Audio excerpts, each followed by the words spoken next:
Good afternoon. How are you guys doing? I hope that you guys are having a great afternoon, being safe, being healthy, mind, body, soul, spirit. I want to present my review, if you will, of this incredible movie that came out. It's been a few months, and I waited purposely to look at it. Judas and the Black Messiah. Didn't know if I wanted to see it. I had mixed reviews or heard mixed reviews about it or whatever. My interest in the Black Panther Party in terms of their history, that began not with the movie coming out about Fred Hampton and the Black Panther Party in the state of Illinois, but it came out. My interest began at least a couple of years ago. Black Panthers were a powerful organization that greatly influenced and helped many Black people in many communities. I read a book about the head of security of the Black Panther Party in Oakland. Okay, we know that Shaka Khan was a part of the Black Panther Party.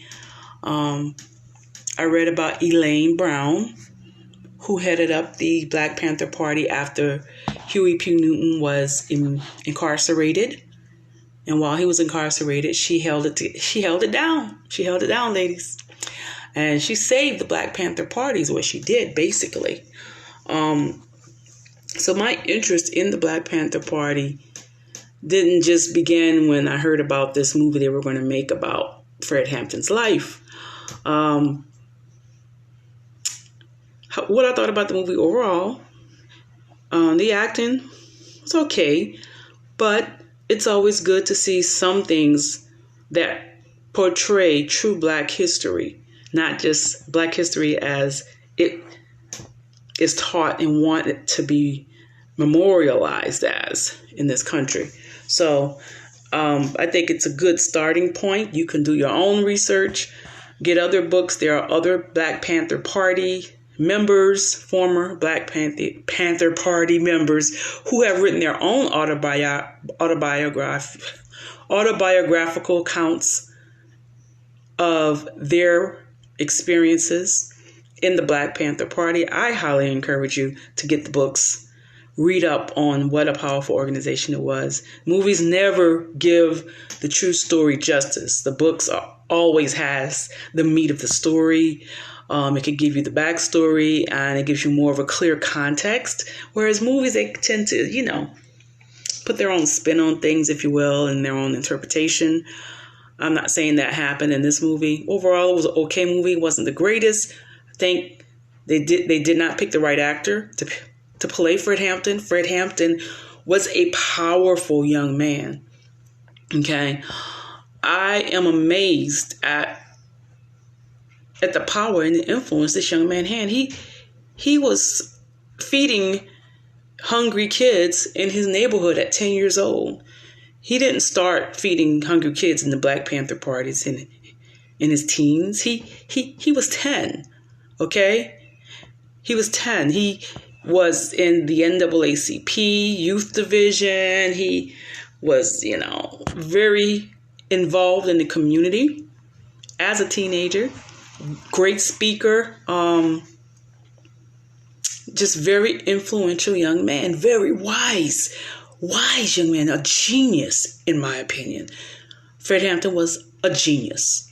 It's like, where did he get this wisdom from? He was only in his 20s, barely in his 20s, when he was making moves and strides and influencing so many people. I mean, he influenced poor white people, Latinos, and the Black Panthers, Black gang members, to unite, to form the Rainbow Coalition in Illinois. He did something that politicians could not do, and that's what they were afraid of, and that's why they killed him. They assassinated this young man in front of his pregnant wife, baby mama, and his people, because they were afraid of the power and the influence that he had over the people, and not just Black people, but people who were being oppressed by the system. and recognized they were being oppressed by the system, but never felt like they really had a say-so. It's amazing to me that these people didn't feel like they had a say-so, but they didn't, apparently. But Fred gave them a voice, and for some reason, the powers that be were threatened by that, and they assassinated this young man for no reason. I mean, yeah, the family went back and sued them in the settlement and all this and all that, but they silenced a great voice. Now, they didn't silence the revolution, just a revolutionary. As he said often, you could kill a revolutionary, but you can't kill a revolution. But I encourage young men, young black men and women everywhere to study the speeches. And if there are any writings, anything I don't even know if he had a chance to author any books, anything out there about Fred Hampton Sr., I highly encourage you to study them, to read them, to learn his methods. His method, that the greatest thing you can do and the greatest way that you can influence people is to have control over your emotions, young people.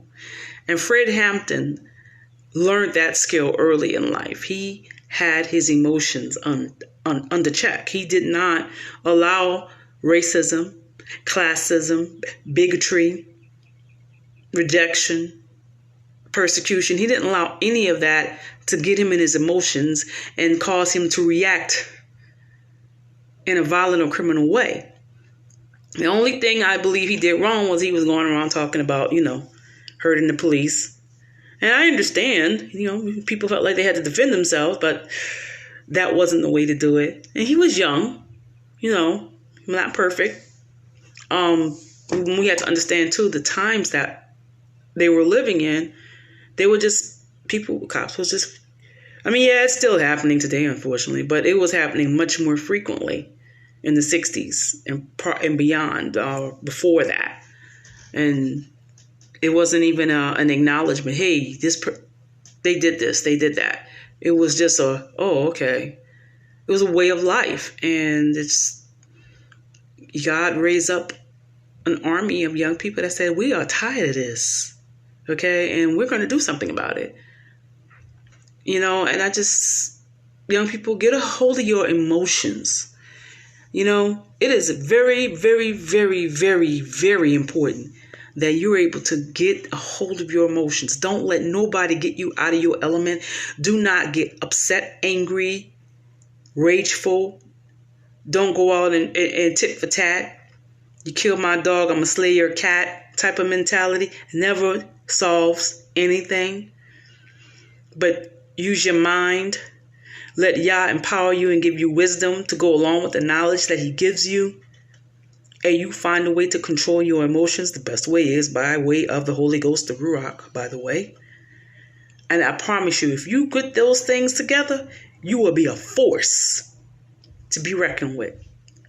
People will be afraid to deal with you. People will sit down and listen to you. Why? Because they'll be like, well, we see that this person is not speaking out of their emotions. They're not reacting out of their flesh and out of their emotions. But they are speaking wisely. And that's very important in this day and time. Everybody feels like they're a slave to their emotions today. And that's what you are. Literally, you're slaves to your emotions. Now you have no control over your emotions. You have no control over your anxiety. You have no control over your fear. You have no control over your depression. None. Just run amok. Emotions run amok. So we hear about these people going off and road rage and workplace rage and people going off and doing these things and all this and all that. Because nobody has control over their emotions anymore. My black young people, brothers and sisters, get a hold of your emotions. Ask God to help you get a hold of your emotions. And I promise you, when you get that and when you get the wisdom of Yah, which you have to ask him for, and he gives it to you, you will be a force to be reckoned with, more powerful than Fred Hampton. And guess what? You won't suffer the fate that Fred Hampton suffered because you're going to be acting in wisdom. I'm taping. Sorry about that. You'll be a force to reckon with. Get your emotions in check. Manage your emotions. Ask Yah, the Ruach, to help you control your emotions. Y'all have a great afternoon and be blessed.